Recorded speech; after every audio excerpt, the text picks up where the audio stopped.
lot of history, and some of the slides on that slideshow behind you are from that time frame, and then that one you just saw was from the most recent convention, the 2000 convention in New England. Yeah, I haven't seen it since.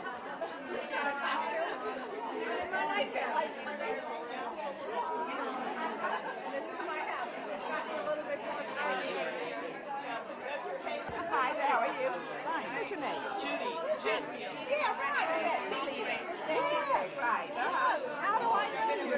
I'm fine. I think you were a friend of Margie's, right? Yeah. Oh, there's Margie. Oh my God. I never Margie. Okay.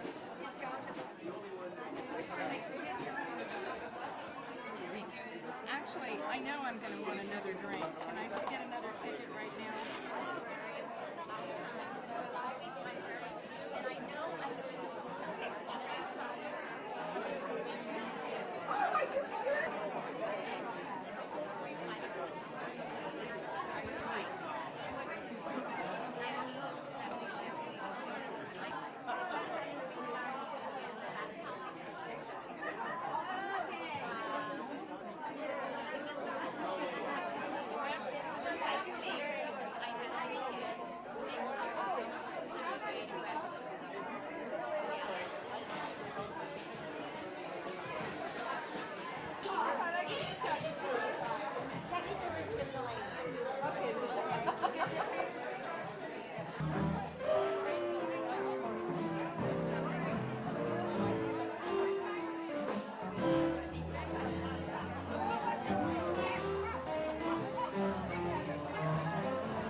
slides on that slideshow behind you are from that time frame, and then that one you just saw was from the most recent convention, the 2000 convention in New England. To make it a museum. Anyway, Nikki Jester, I guess you knew who I'm talking about.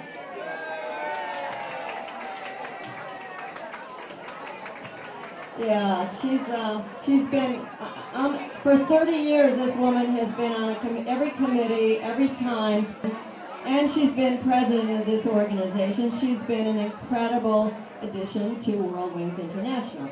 So to honor her, World Wings paid for her weekend. We paid for her registration for Pan Am and for this evening. So now you have a little bit of cash to spend on those prizes. And I made you a little video too. We'll play it in a minute, okay? Well, you know, I was getting out of my car, he's getting out of his car, and I saw that he was just a little fella, a dwarf, if you will. And I thought, yeah, a dwarf, I'm in big trouble. He came running up to me and he said, I am not happy. And I said, if you're not happy, which one are you? That's right. That's where the fight started. That was when the fight started. So, anyway, I want to say thank you very much for the great job that all of the members of World Wings do, especially my good friend Chris Goldstein and Miami chapter's 40th anniversary. Congratulations! It's a wonderful night. I'll buy where you checked in. If you haven't got a number already, get a number. Buy where you checked in. If you're going to be.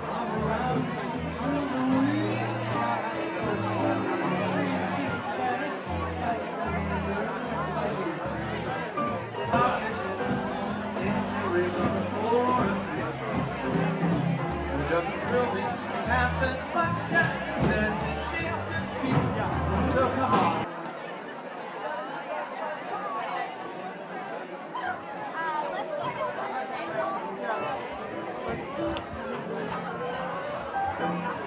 Come fly with me, fly, That's marvelous. That's us. away, you, some exotic fools,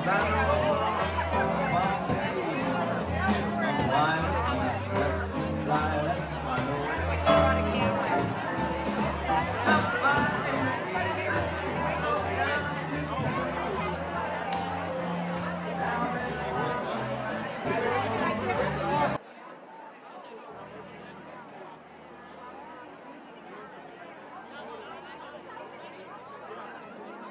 smiling then, but I can't remember where or when.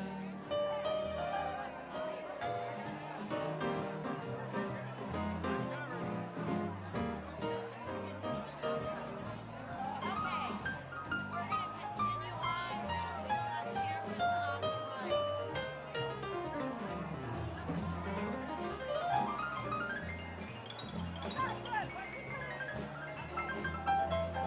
Just oozing life. Someone's sneaking, there he goes, around that car.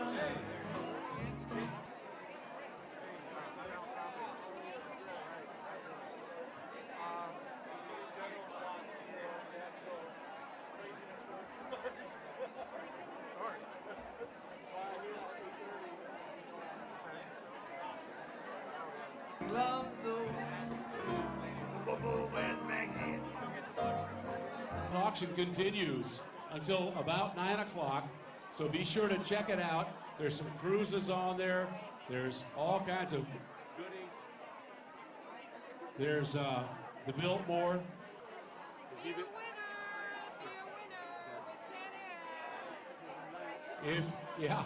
If you bid high enough, maybe we'll get a microphone that works. You never know.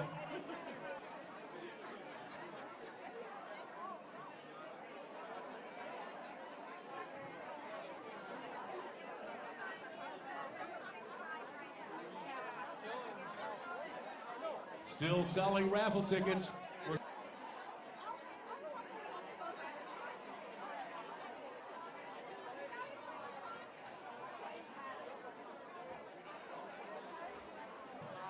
Are we in? Girls, ladies? Okay.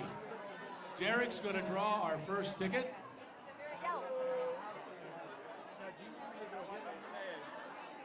All right. Have all of our ticket sellers put your tickets in the bowl. All your tickets that have been sold, are they in the bowl? All of our ticket sellers. All right. We're going to draw. Pitch trading.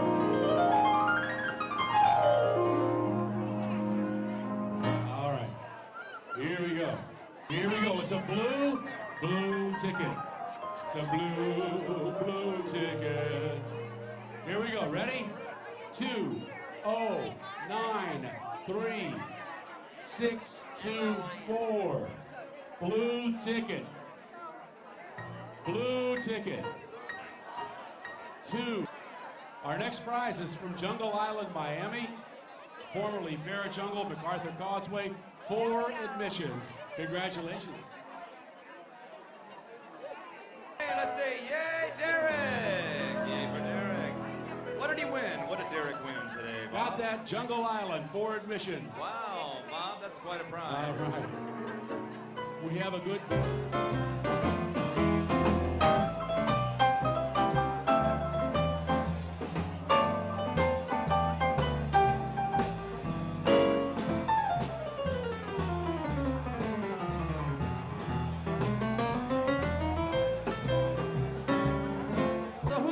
What's the lucky winner? What's the name of our winner, Bob? Tracy.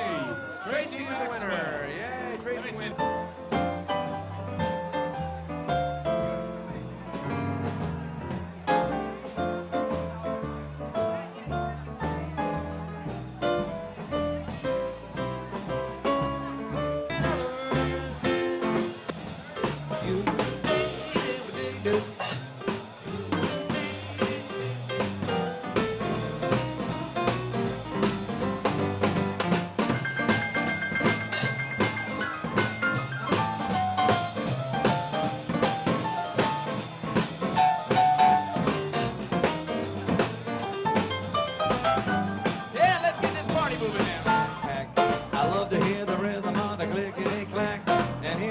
Whistle, see the smoke from the stack. And pal around with Democratic fellas named Mac.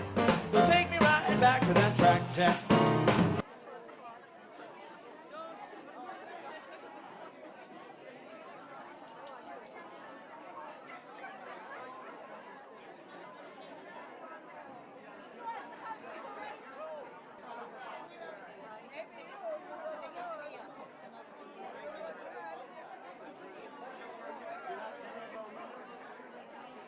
Judges, let us know when you have a winner. You have a winner.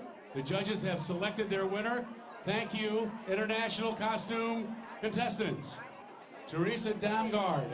Teresa Damgard, please come to the front. Come over by the silent auction. Some of these tacky tourists are so tacky. It's like, it's tacky with a capital act is what I think. Exactly. Exactly. Okay, our international winner is that Sheikh of Araby, number 15. Come on over here. Come over to the dance floor. There she is.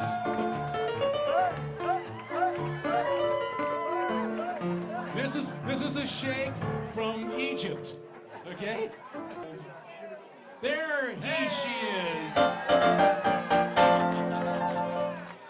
You had us fooled. I don't know. This is Lucky in number 7. The airline-related category. Who's number? Oh, look at you. All right. Behind you. Something for your wine cellar, I'm sure. Boone's Farm voted the man you least want to have on your tour group. The guy that holds up the bus? Yeah, he holds up the... Well, I guess he's a strong guy then, right? He's very strong. Well, he's a tacky tourist with a lot of odor, I guess. You stand this close to him, you know how strong he is, I'll tell you right now. Good job. Number 10. Round of applause for I number don't 10. know what's tacky, but this is my favorite outfit. All right. Number 5. Number 5 in which category? In which category? Grand prize. In which category? All right.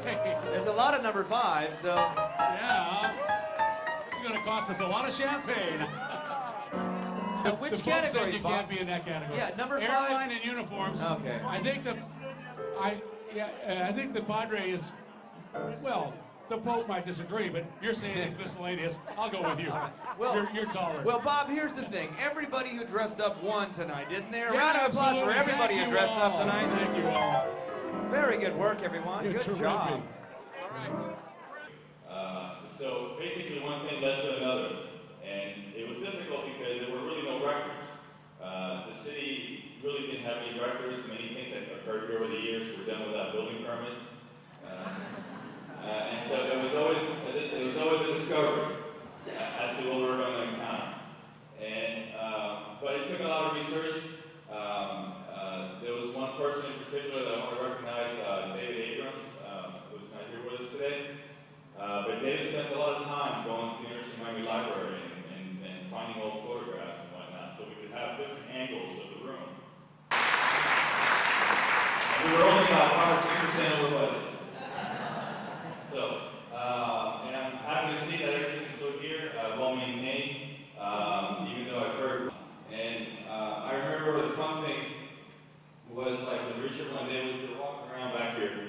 producer says, International Arena.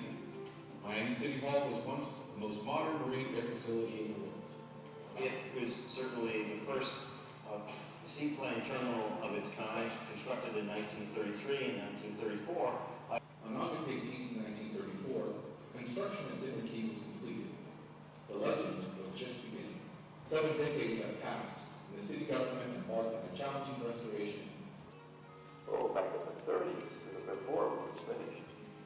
And we had to have a terminal. Well, we got Air Base at Dinner Key from 1934 in a more topographical, geomorphological way, the way that we see it here now. This globe once sat in the middle of what we today call our City Commission chamber. And so it's impossible to put this globe back into the building because we would literally take up the entire commission chamber. But what we have been able to do is recreate that globe and indicate colors. Sure, put a color theory called one cell checks. The even application of the glue. Next on the program, I think we have Maria Estorino, who was previously the interim head of the Special Collections at the Richter Library and in charge of our archives, and is now, to our regret, moved on to the Cuban collection. But Maria will tell us a little bit about our archives over at the Richter.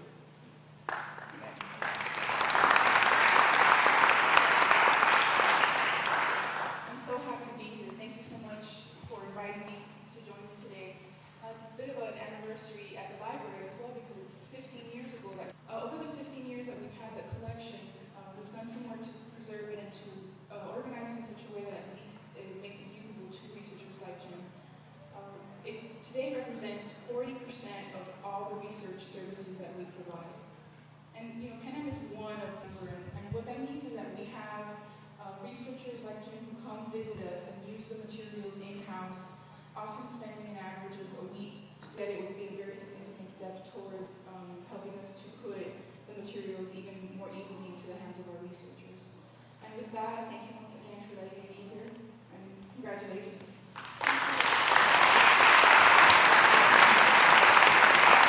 At the library by Rochelle Penn, whom Jim Vaughn and I met with yesterday, who promises to continue in Maria's footsteps and handle the archive with tender, loving care. As you heard, we do 40% of the business done in the special collections is done by Pan Am inquiry.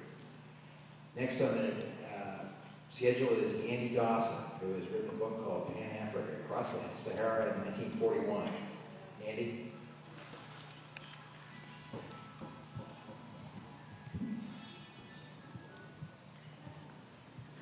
Well, this is a little different story. Many of us in Pan American, I had 40 years with them, starting in Africa in 42 March.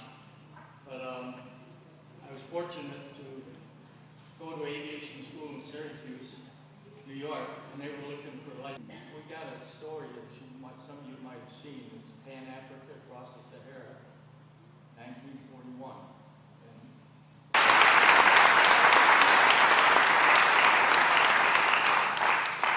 Next on the program, we have Jim Troutman, who's Pan Am Clipper, the golden age of flying boats. You may have seen on the 19th floor. It was terrific. Jim. I guess I've never used the microphone, so I hope this goes okay. I guess when I was speaking to Jeff Krimler, one of the questions he had for me was, why did I ever write a book on Pan American and flying boats?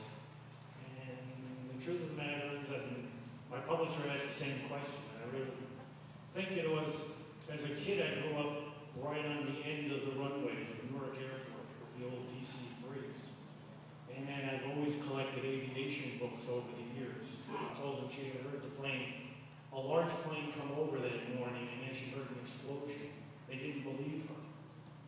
But eventually they did look. They had to cut a road. The only way they could bring the bodies out was by mule and horseback. And then the other thing that they were interested in was the fact that on that plane were documents and microfilm that were for following up for several other invasions of Japanese islands. And her luck actually ran out on the same time that President Roosevelt was traveling by train down to Miami, boarded the Dixie Clipper here at Dinner Key, and the Atlantic Clipper followed the Dixie Clipper. He flew secretly down to Trinidad, then down to Brazil, then across to meet Winston Churchill and other leaders for the Casablanca Conference. And Pan Am is everywhere lately. So it has always been, in my mind, the great airline of history. Now, once again, I don't want to go on about all my books and things, but sometimes perhaps when somebody like, is it gone again? I think the present day, here we are celebrating, I think, a tremendous history of development and pioneering and achievement. And by absolute coincidence,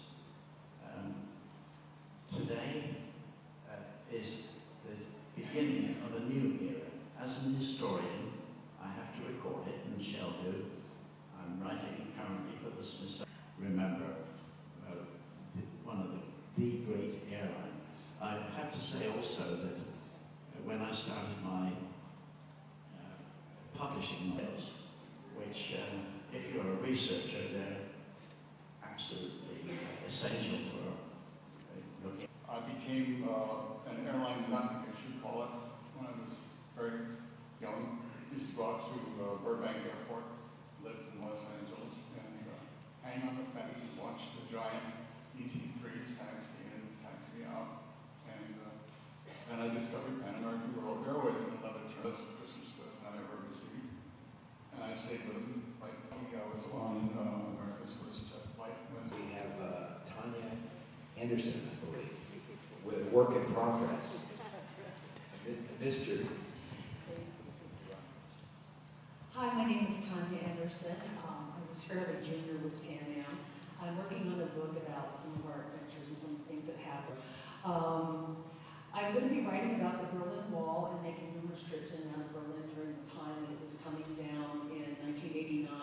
I did visit there in 1969, so I'm going to make a comparison about how it felt and how emotional it was to see that time and be a part of witnessing that history.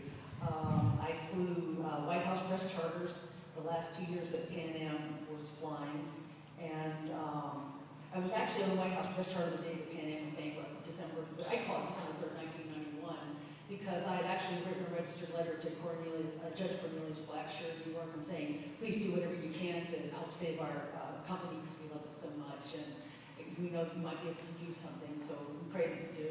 And I set off to Andrews Air Force Base and got on board the 727, and we flew parallel to Air Force One down to Sarasota, Florida. And President Bush Sr. went down to the Tropicana plant, and then when we came back, we were waiting on the 7-2 to see, what we're going to do, what time we're going to go back to Andrews.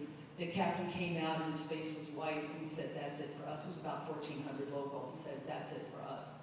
And I knew that was the end. But anyway, at least I was with a really good crew, and the press got back on board, and they were absolutely wonderful. They said, no, you'd be with us to fly the 50th anniversary flight out to Honolulu. I was, sorry about too many on the phone.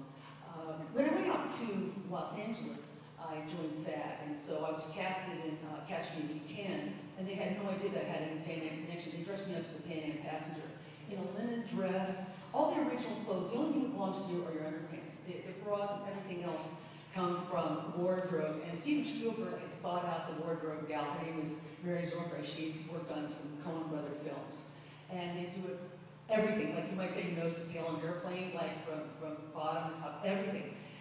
The bras, the little things that you insert inside of them, the earrings that pinch your ears until you think you're going to just like blow up at somebody. The pointed shoes we kept kicking off in between.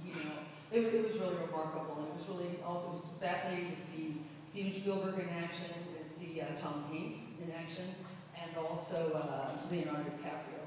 And we filmed that out in east of LA. We said it was Miami, but it was actually Ontario Airport.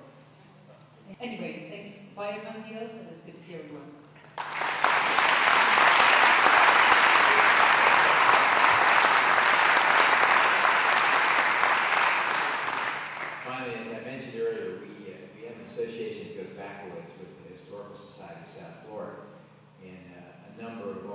three-dimensional items or materials are stored with the Historical Society, and they also display a Pan Am display on a regular basis.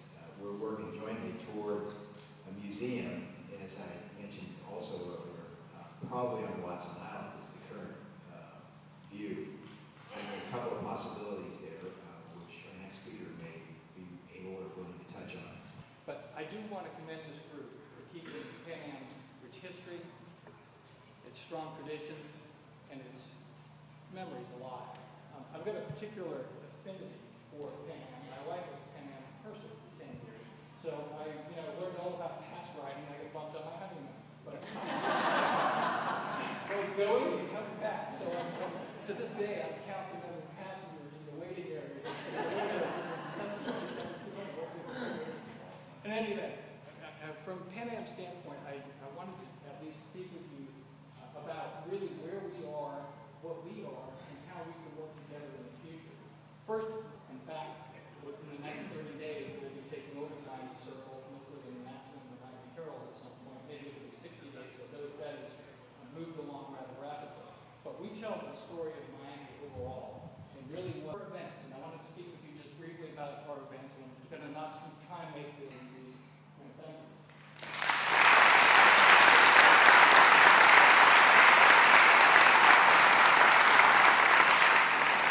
Thank you very much, Dennis. I'd like first to apologize to all of you who had to stand through all of this.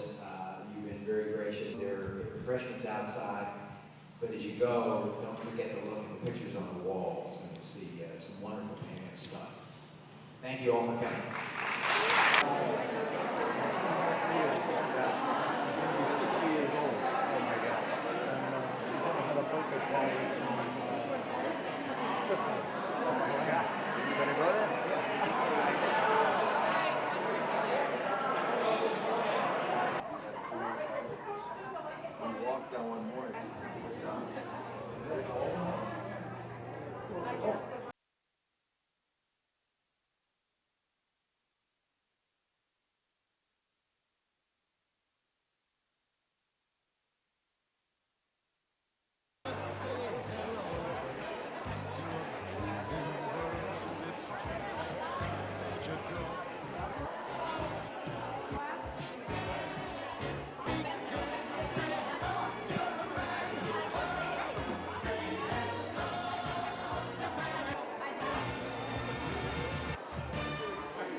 the seats. Please be seated. Thank you.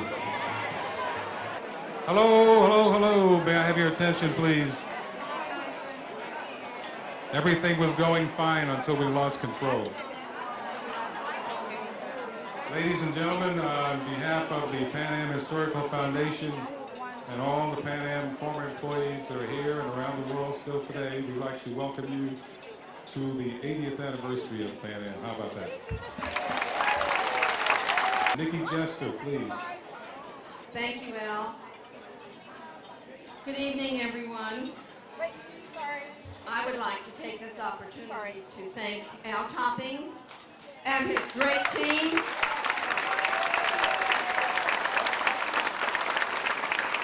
A lot of work goes into this, and you all did a fabulous job. Pan Am's 80th anniversary. Can you hear me over there? October 27, 2007. Looking around, I see many of you, like myself, are young enough to recall hearing in airports all over the world these familiar sounds. Pan American World Airways announces the arrival or departure, or Pan American World Airways is ready for boarding at gate such and such. That unique, wonderful sound, Pan American World Airways. Thanks be to God. Our prayers go out for those who have been fortunate enough to have been a part of the Pan Am family, both in this world and beyond. We care about Pan Am and everything attached. What was, what could have been, and what is. Grateful to have had the opportunity and the privilege to have been a part of Pan Am and its vast extended associations. We are thankful, Lord, for this wonderful, nostalgic weekend and your blessings on this special occasion as we continue to do what family does, sharing good food and drink, laughter and tears, and ever prideful to be a part of the history and the greatness of Pan Am. Be with us, guide us, and direct us. We ask for thy sake. Amen.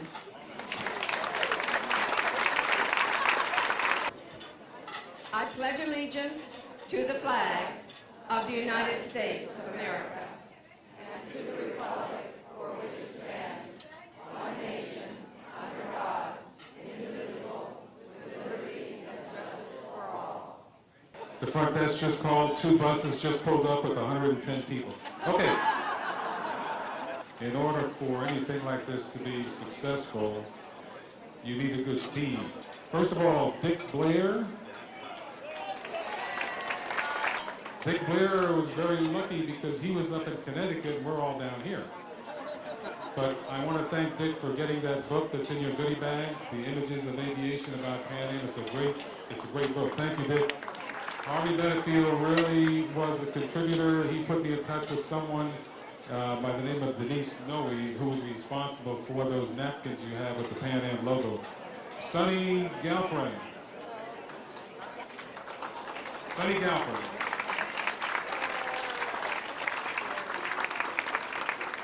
Sonny Galprin, a real trooper, very just tremendous input for this whole thing and helped us out a great deal on our staffing, and also got involved with the arrangements for Dinner Key, which went off very well today. Thank you, Sonny Galprin.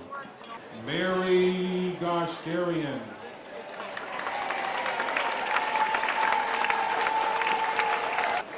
Mary Goshgarian, if you looked up in the dictionary the word Pan Am, you'd see Mary's picture right there. Thank you, Mary. Patty Jackson.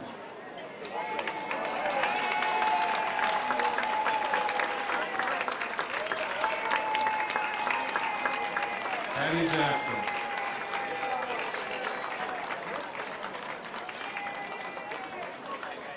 Patty Jackson is a real trooper. She helped us in many ways, putting together this program as well. And of course, publishes the Pan Amigo newspaper. Cheryl Marks, just a terrific team member, was involved in putting together this beautiful program with Patty and helped us out in many different ways. Thank you very much, Cheryl. Jeff Primler, over here. Come on, stand up, Jeff. They want to see you.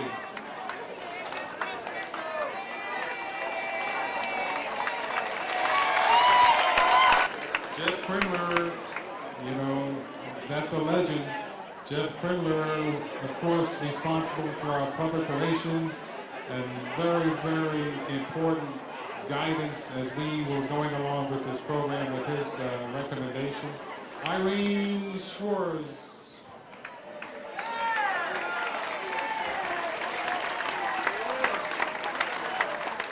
Irene, World Winger, part of our committee, helped us a great deal, coordinating things. We had two things going, the Royal Wings that you attended last night and this, and we had a great input and support from Irene. Thank you. Alicia Smith. Alicia, also Royal Wings, a lot of help for us during this planning. Thank you, Alicia. Eleanor Stritter. Eleanor Stritter. I gotta tell you something. Eleanor, hold on a second. Quiet. Eleanor Stritter was relentless in pounding the streets of Miami, getting all of these things we're going to give away later on, and just, she would not come up for air. If someone said, call me back, she would call them back. Eleanor, thank you so much.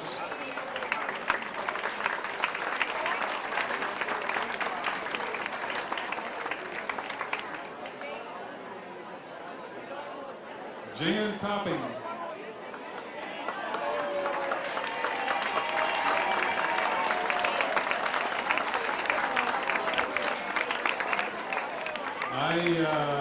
Hold on a second. Jan volunteered to take care of the table decorations that you see right there. How do you like the table decorations?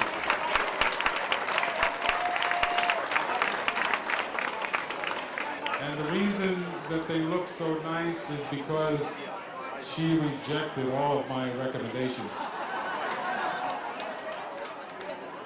Okay, last but not least, Lillian Walby.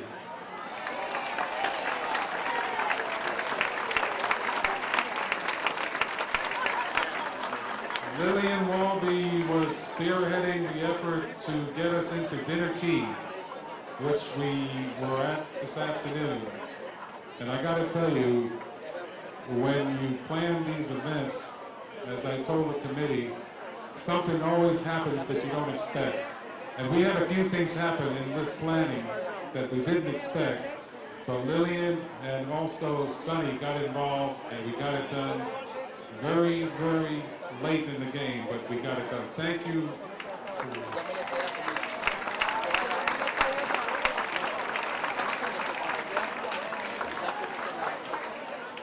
Okay, we have a couple more. Chris Goldstein and Ariel. Chris Goldstein, where's Chris? Thank you, Chris. Chris also was involved, of course, in putting together the Royal Wings party you enjoyed last night.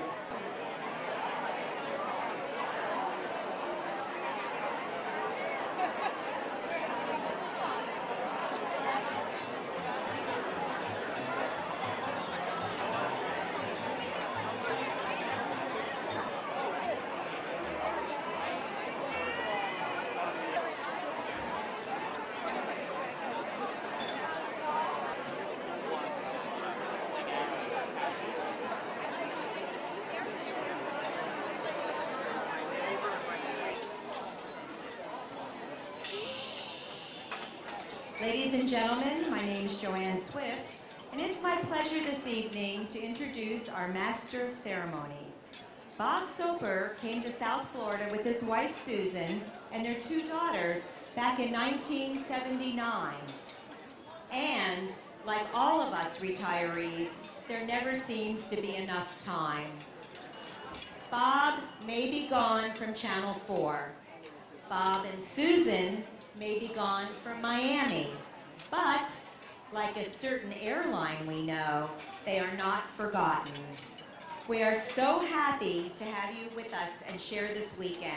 Ladies and gentlemen, Bob Soper!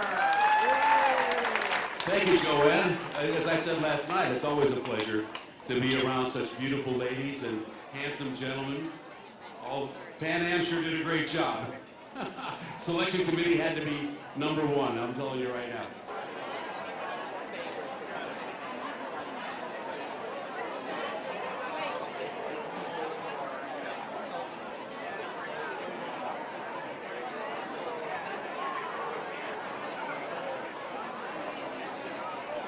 Please allow me to introduce a special friend of Pan Am. The Pan Am Historical Foundation, as you may know, was established in 1992 to preserve and promote the heritage of Pan American World Airways. Ladies and gentlemen, it gives me great pleasure to introduce former Vice President of Pan Am World Airways and President of the Pan Am Historical Foundation, Pete Ronette. Pete. Thank you, and I'd like to add my welcome to the 80th anniversary of the birth of Pan American World Airways.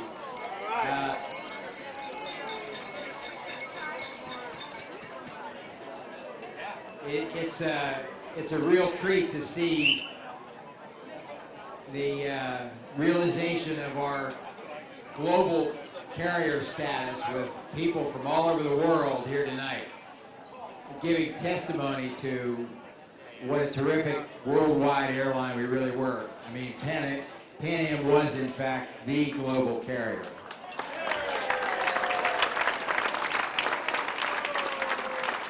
And I'd like to start off by recognizing the organizer tonight. I know we're overbooked and everybody's a little bit crowded, but that makes it more fun, generally. And I hope you're all enjoying it. But I'd like to call Al Topping up to the mic if I could.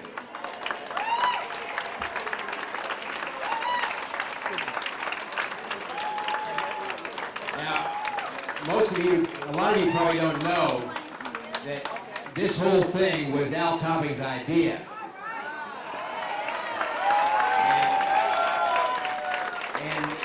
And any of you who've ever worked for a non-profit operation know that when you have a great idea, you're the guy that gets to put it into effect. And fortunately, he's had the help of a terrific committee who's already been introduced to you. But we have, the foundation wanted to recognize Al's extra hard work and great success in putting this together with a gift. We wanted to give him something that would help him remember all the pleasure he's given to so many of the Pan Am family in setting this whole thing up. So this is a Magic Golf Club.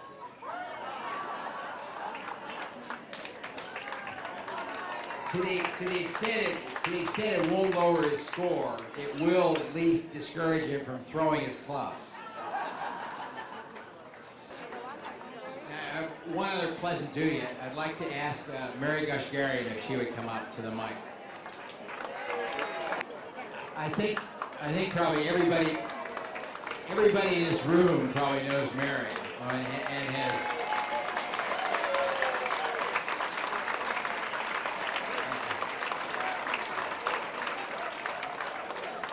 And many of you probably don't know that the Pan American Historical Foundation has been a direct beneficiary of Mary's 35 years of work.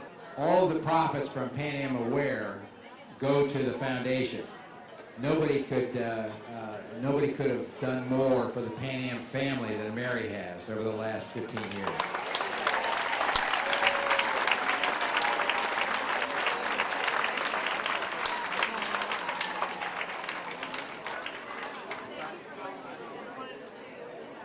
We have a presentation here from Mary.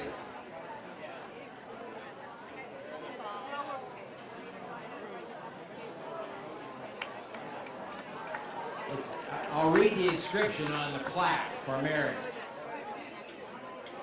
On the occasion of the 80th anniversary of the founding of Pan American World Airways, the Pan Am Historical Foundation honors Mary Gushgarian, founder of Pan Am Aware, patron of the foundation, dedicated supporter of the airline's heritage, and devoted champion of the Pan Am family.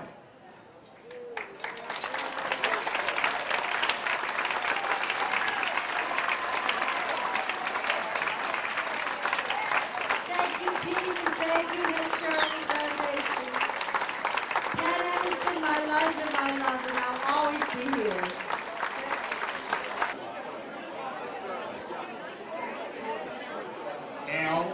Al Topping, please don't go away. The Pan Am Historical Foundation, in its infinite wisdom, has chosen to recognize Al Topping for the number of hours that he has spent preparing this wonderful 80th anniversary celebration. Now, we're doing this in the form of a photograph that has been blown up from the pocket edition of Pan Am Images of Aviation, which you had in your goodie bag. And this happens to be a photograph of the Atlantic Clipper. Now, Al, I checked, and the Atlantic Clipper did 7,600 hours of flying time before it capsized in the Tagus River. We checked your expense accounts and the hours that you put in. You have exceeded the Atlantic Clipper by 243 hours. And Al, from the committee that worked with you and recognized the great leadership, we would like to present this to you with the signed, autographs of all of your committee members, with two exceptions. Joanne Swift and Harvey Benefield will have to sign this, and I'm sure they will, because I know Joanne knows how to write, and Harvey will be able to do so because he's right here. Anyhow, Al, thank you so much. I hope all of you have taken an opportunity to go see the exhibit over at the Richter. They've done a terrific job in picking and choosing from among the archives to put together a nice exhibit to reflect this weekend. Those of you who are missing the calendar for 2008, it's on its way. For those of you who aren't aware, their Pan Am 3 in New Hampshire owns the trademark, the Pan Am trademarks. And Anthony Lucas, who is here tonight, who is runs a licensee, who is the master licensee of Pan Am out of New Hampshire, is marketing, is manufacturing and marketing in high-end stores throughout the country currently a line of Pan Am merchandise, which he will make available to the Pan Am family at special rates through his website, which is www.panam1.com. Some of you may have seen it, but it's a very attractive offer, and they want to help the foundation, and obviously we'd like to see that our membership and the family gets an opportunity to share in what looks to be very attractive merchandise. Lastly, we have a presentation of the Clipper Heritage Award, which the company has now awarded several, and for that I'd like to turn the mic over to Ed Tripp, our chairman.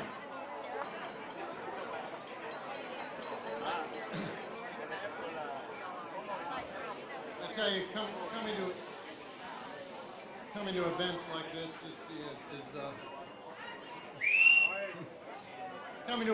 like this just is so heartwarming to look back and see so many people that I've met over the years, but to see the enthusiasm that still is there for Pan Am. It's a wonderful feeling that Charlie and I both have for what Pan Am still exists today. Pete has acknowledged a whole bunch of people tonight that have done wonderful things this year in organizing this, but I want to acknowledge Pete. Pete has kept the Pan Am Foundation going as the president, and I just like to acknowledge what he has done.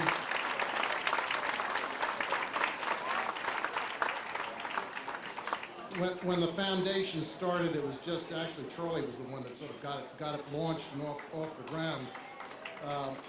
But we were struggling for funds, and we found a partnership with the Richter Library, and it worked. And we salvaged the archives, and a lot of you know the stories of the thousands of boxes and Lindbergh letters and things that were so important that now are in the Richter Library. And this year we are honoring Sir Richard Branson. And I think it's sort of appropriate and interesting that Sir Richard Branson is acknowledged this year, because several years ago, I think in 1991 or something, he wrote an article for Time Magazine. At the time, Time Magazine was honoring the 100 great Americans that had lived in the past century. So in honor of Richard Branson, I'm very pleased and proud to award him or recognize him with the Clipper Heritage Award. He certainly has the vision, innovation, and adventure that was Pan American World Airways. Thank you. This is the Clipper Heritage Award, which we this year are giving to Sir Richard Branson. With over 2,000 members around the globe, the models who you will meet this evening are from the Seattle, San Francisco, and Miami chapters of this very special alumni organization.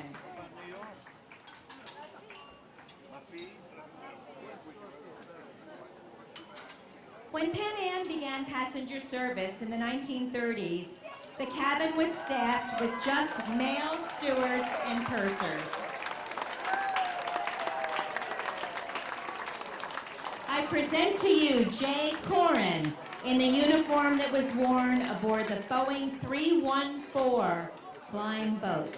Pan Am hired its first stewardesses in 1944. When the first group of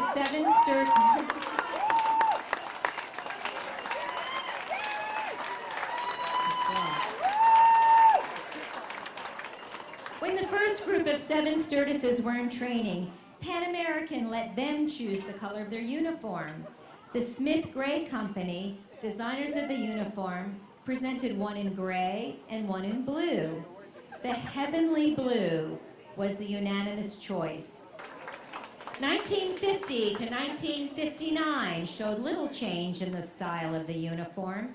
It remained a classic with a slightly shorter jacket and straight skirt. The color of the Pan Am uniform remains the same for over 20 years. Other uniform requirements were very strict. The hair was cut to clear the collar, true red lipstick with matching nail polish, elegant white gloves in the summer, and girdles.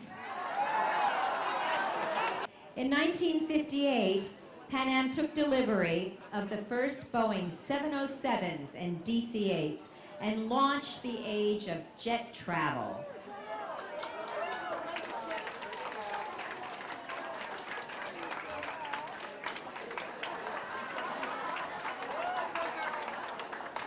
Clipper Mayflower was the name of the 707 that inaugurated transatlantic service between New York and Paris. It captured the imagination of people, and they began to dream of traveling to distant and exotic lands. With the advent of the jets, Don Loper designed a new uniform for the women, a fitted short jacket with detail on the sleeves and front. The skirt was slim and straight, again Tunis blue, and the addition of white piping changed the overseas cap, as now modeled by Jonelle Bernstein in her own uniform.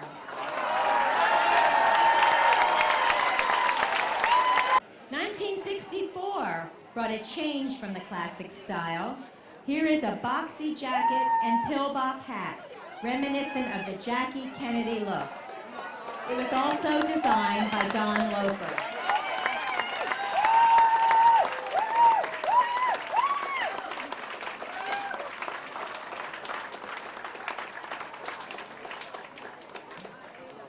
You may recognize this uniform from the movie Catch Me If You Can.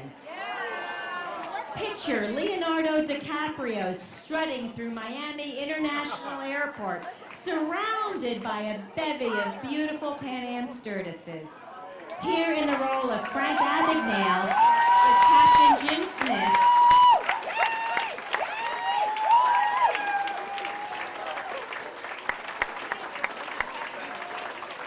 The models are Chris Langlois, Renata Van Kempema, Liz Turlington, and Penel Skinner. The 747, it changed the world of aviation forever.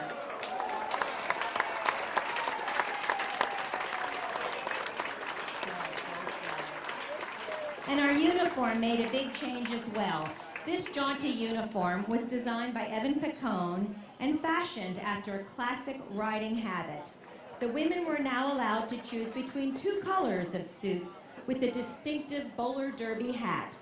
The colors were called Super Jet Blue and Galaxy Gold. Mr. Picone felt that he designed a uniform of such quality that it would enhance the Pan Am image. Shoes and purses up to this time had all been black, but now the accessories are tan. And also, this is the early 70s, as you can see by the length of the skirts. This uniform took us to Vietnam on the R&R flights, where the GIs loved the miniskirts. Perhaps some of you were guests on board, and now presenting this distinctive uniform are Diane Nolan and Doreen Goad wearing Doreen's uniforms. 1971 to 1975, the uniform was modified, and so was our title. The uniform had a longer jacket and a flared skirt, and we were now flight attendants.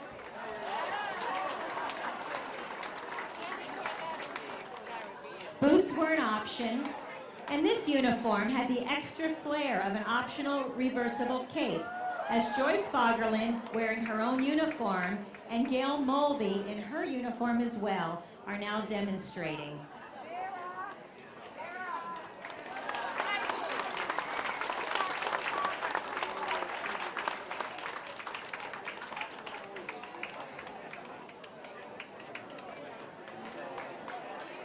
Are you ready for more? Great. Because 1975 to 1980 brought yet another major uniform change to Pan Am, slacks. There were two colors of uniform, bright blue and navy, and for the first time, hats and gloves were optional. The hat that Edith had designed for this uniform was a stylish cloche. Accessories were navy, with a colorful red, white, and blue scarf. There were numerous options from which to choose, and please enjoy all the variations of this uniform as being demonstrated by our models Pam Taylor, Diana Wiggins, and Susan Shelton. Ladies and gentlemen, Pan Am's final uniform was designed by Adolfo and worn from 1980 to 1991. Again, it's a classic suit with several options, including a design-winning dress for the warmer climates.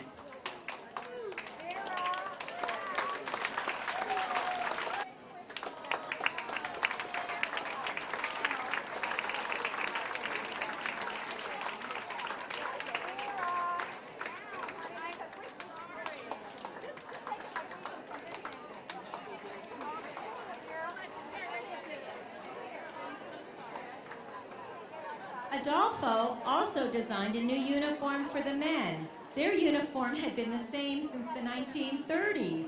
So here's Jay Corn in the Adolfo for Men uniform.